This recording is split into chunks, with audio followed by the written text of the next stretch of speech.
오늘 알아볼 것은 주작의 나비 효과입니다. 원재 동창인데 얘 진짜 멋진 놈입니다. 가난한 학생 시절 원재가 항상 저를 많이 도와주었습니다. 잘 되니 보기 좋다 원재야. 원재가 떨어졌지만 제일 잘했어요 정말로. 참고로 주작입니다. 아니 게 아니야. 주작이 판치는 대한민국의 인터넷. 하지만 그 주작으로 인해 더 주작 같은 일이 만들어진 사건도 있는데요. 자, 주작으로 시작하여 더 주작 같은 일이 벌어진 사건들에 대해 오늘 저와 함께 알아보도록 하겠습니다. 2003년 두 발의 총성과 함께 큰 별 하나가 지고 말았습니다. 누구보다도 많은 부를 가졌음에도 항상 없는 이들과 나누려 했던 사업가가 있었죠. 그날도 어김없이 그는 LA의 공원에서 열린 자선 행사에 참여하기 위해 두 발을 재촉하던 중이었으나 두 발의 총성이 울렸고 그는 결국 쓰러지고 말았죠. 즉시 병원으로 실려갔으나 끝내 그는 두 눈을 뜨지 못한 채 목숨을 잃고 맙니다. 여러분도 잘 알고 있는 세기의 대부호이자 명망 높은 사업가였던 이 사람. 그의 부고 소식은 발빠르게 퍼지며 머나먼 타국인 대한민국에까지 전해지게 되었고 많은 언론사들은 속보를 통해 이 소식을 알리게 됩니다. 그 당시의 뉴스가 바로 MBC 뉴스 속 마이크로소프트 회장 빌 게이츠 에? 크크 어디서 이딴 퀄 떨어지는 합성사진을 가져옴. 오늘 오전 저희 MBC가 탈설을 전했지만 사실무근으로 밝혀졌습니다.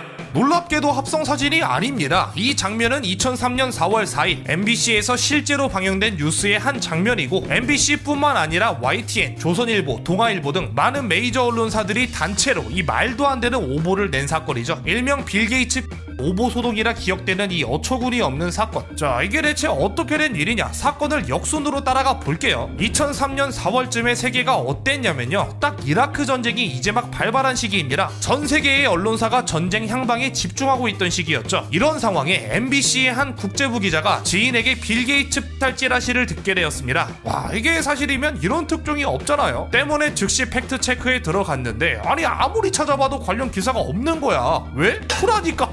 그래서 지인에게 어디서 그 얘기를 들었냐며 묻자 지인이 이 사진을 보내주었다고 합니다. 마이크로소프트 회장 빌 게이츠가 로스앤젤레스 자선 행사에서 피살당했다. 거기에 CNN 로고까지 ጧ. 이거 보고 기자가 눈이 코대로 돌아버려서 바로 리포트화 시켜버린 겁니다. 자, 그래도 뭐 실수할 수도 있다 칩시다. 어차피 상부에서 팩트체크 제대로 할 거. 이미 인터넷 기사 사진이 이렇게 떡하니 있네. 가만히 있어봐. 지금이 이라크 전쟁 중이잖아. 그럼 미국 정보기술 산업의 상징인 빌 게이츠를 노릴 법도 하겠는데? 게다가 CNN 로고까지 있네. 속보가 떠냐? MBC 뉴스 속보 마이크로소프트 회장 빌 게이츠 피살. 뭐? 진짜? 우리도 빨리 기사내! 그렇게 대참사가 벌어집니다. 자, 그럼 궁금해지죠. 이 CNN 기사는 대체 뭐냐? 당연히 주작이죠. 사실 요즘 같은 시기에는 아무도 안 믿을 법한 가짜 웹사이트예요. 기사 내용을 보자면 빌 게이츠가 LA 근교 메가더 공원에서 열린 자선 행사에 참석했다가 괴한이 쏜 총탄 두 발을 맞아 병원으로 옮겨졌으나 결국 사망 진단이 내려지고 말았다 와 같은 구체적인 내용을 비롯 경관 및 LA 경찰국 고위 관계자의 이름까지 적혀 있어서 그럴듯하긴 합니다. 장난으로 쓴 기사치고 엄청 디테일하죠. 왜냐면 이건 Nothing So Strange라는 모큐멘터리 영화의 줄거리거든요. 한국에서도 관련 기사가 한번 났던 영화인데 깜빡 속아버린 거지. 외국에서 해운대 영화 보고 나서 한국 땅덩이 좁아졌다고 보도한 격이라니까. 아무리 그래도 한국에 별로 안 알려진 영화기도 하고 기사도 몇 년 전과 하나밖에 없는데 모를 수도 있지 않음? 그럴 수 있긴 하죠. 근데 오보소동 며칠 전에 이미 다른 나라에서도 똑같은 일이 벌어졌었거든요. 그것도 바로 옆 나라인 중국에서. 한국보다 약 일주일 이른 3월 29일 중국에서도 신화닷컴, 야후, CCTV 등 거대 언론사 및 포털 사이트들이 똑같은 찌라시에 낚여서 빌 게이츠 피살 기사를 대문짝만하게 내걸었다가 정정했었거든. 당연히 이 사건도 한국에서 기사로 다뤄졌습니다. 그럼에도 불구하고 단체로 파닥파닥 낚이며 이 전설의 짤방을 남기게 되었다는 거. 한 영미권 유저의 아주 소소한 주작 한 방이 불러온 나비 효과로 인해 중국과 대한민국의 메이저 언론사들이 단체로 낚였고 그로 인해 주가마저 크게 출렁였던 이 사건. 대한민국 최악의 오보 사건 중 한 자리를 여전히 꿰차고 있습니다. 자, 시간을 과거로 돌려 인터넷 그 이전으로 돌아가 봅시다. 여러분들이 아조씨라 놀리는 저조차도 겪어보지 못한 그 시절, PC통신 시절로 말이죠. 물론 지금은 흔적도 없이 사라지긴 했지만 이때가 진짜 근본의 시절이긴 해요. 뭐 엽기적인 그녀도 나우누리에서 견우 74란 사람이 연재했던 게 원작이고, 하이텔의 게임 제작 동호회 일명 개제동에 속했던 사람들이 나중에 만든 게임들은 마비노기, 화이트데이, 팡야, 라그나로크 등 이름만 들어도 대부분이 아실만한 게임들이죠. 아무튼 이렇게 동호회, 소모임이 활성화되어 있던 PC통신 시절, 밴드 음악이라고 동호회가 없었겠습니까? 당시 메탈을 즐겨 듣던 이들의 동호회 메탈동이 있었고 그 안에서도 모던록을 즐겨 듣던 사람들이 모여 만든 모던록 감상 소모임 일명 모소모도 있었습니다. 뜬금없이 이 PC통신 얘기는 왜 하고 있냐? 이 모소모의 창립자 중 한 명이 주작을 어마어마한 스케일로 벌였기 때문이죠. 이 양반이 일단 유명한 악플러였습니다. 아니 악플러는 댓글 쓰는 양반들이니까 더 정확히 표현하자면 악글러였죠. 이 악글러는 당시 한국 밴드들이 자작곡은 내지 않고 외국 노래 커버하는 데에만 열중하는 형태가 굉장히 안 있고와 매일 다른 밴드를 까는 데에 혈안이 되어 있었습니다. 어찌 보면 논객이라고도 할 수 있겠지만 이 악글러의 말로는 저 새끼는 머리 모양이 꼴배기가 싫고 와 같은 배설에 가까운 비난이었다고 하죠. 이 악글러의 주 타겟은 지금은 고인이 되신 넥스트 밴드의 신해철 씨였는데요. 몇 안 남은 악글러의 글 중 하나를 보자 하면 신해철은 유치한 만화 영화를 만드는 심영래랑 다를 바가 없음. 맨날 남거 베끼기만 하면서 자꾸 세계 최고, 세계 최초, 사상 초유 그만 좀 떠드셈. 지네들 음악 진짜 존나 촌스럽고 유치함.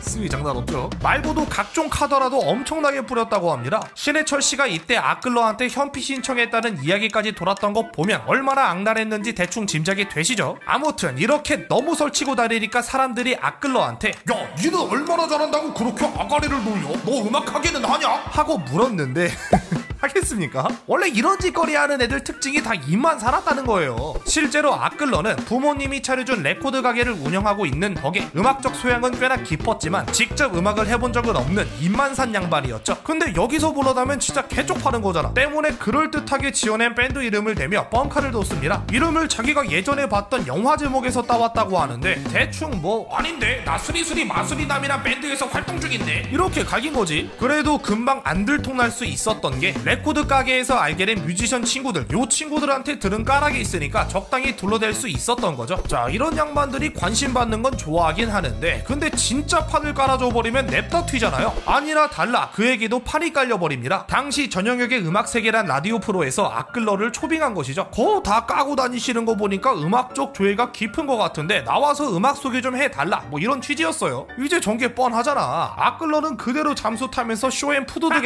안녕하세요. 수리수리 마수리남 밴드의 리더 악글러입니다. 띠용! 이 미친 양반은 라디오에 나가버렸습니다. 난 사람이긴 해. 음악 소개 방송이지 음악 연주 방송이 아니었으니까 안 들키겠다 싶어 나갔고 다행히도 정체를 들키지 않고 무사히 방송을 마쳤죠. 근데 이쯤 되니까 사람들이 악글러의 밴드를 너무 기대하는 거야. 성격은 까칠하지만 음악적 조예가 깊은 저 양반이 운영하는 밴드는 대체 어떨까? 야, 너 처음엔 아가리만 놀리는 줄 알았는데 얘기하는 거 들어보니까 기대 좀 되더라. 앨범 언제 나오면 바로 무한반복 돌리겠음. 때문에 악글러는 급하게 멤버를 모집하여 이름뿐인 밴드라도 하나 만들기로 합니다. 악기 좀 다룬다는 키보디스트와 베이시스트를 영입했는데 문제는 이 양반들도 악기 다룰 줄 모르는데 구라쳐서 들어온 거라는 거. 법무술수가 난무하는 PC통신 어설픈 자는 살아남을 수 없다. 아무튼 구색은 갖췄지만 작곡은커녕 악기도 못 다루던 이 밴드 결국 당시 알고 지냈다는 그 뮤지션 친구에게 조언을 구했는데 그 친구가 이렇게 된 거 그냥 노래 한번 만들어 보셈. 내가 도와줌 라고 한 겁니다.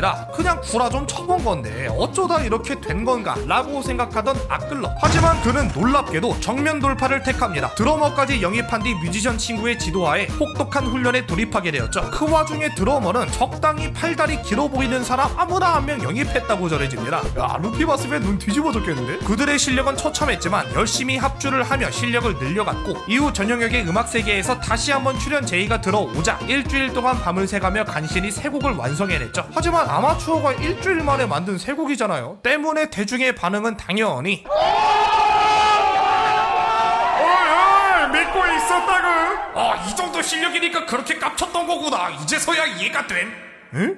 자, 이것이 바로 한국 모던록의 모태이자 한국 대중음악 명반에 무려 3장의 앨범을 올린 밴드 2009년에 올해의 음반 가장 보통의 존재를 만들어낸 언니네 이발관의 탄생이었습니다. 실제로 언니네 이발관이란 이름은 악글러, 그러니까 밴드의 리더인 이석원 씨가 봤던 일본의 성인 영화 우노 고이치로의 자매 이발소에서 따온 이름이고요. 밴드를 혹독하게 훈련시킨 뮤지션 친구는 밴드 노이즈 가든의 윤명주 씨.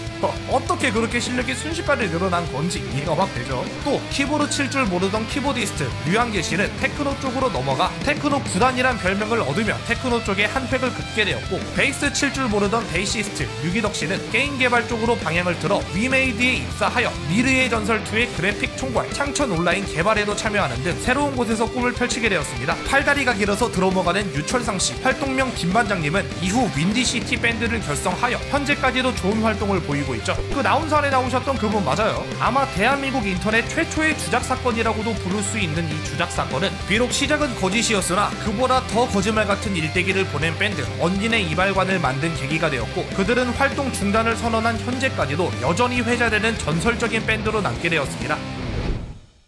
자, 여기까지 주작의 나비 효과에 대해서 알아보았습니다. 그 아우트로로 할 말이 없는 김에 여러분들께 하나 묻고 싶은 게 있는데, 오빠 나 오늘 달라진 거 없어? 또 보죠.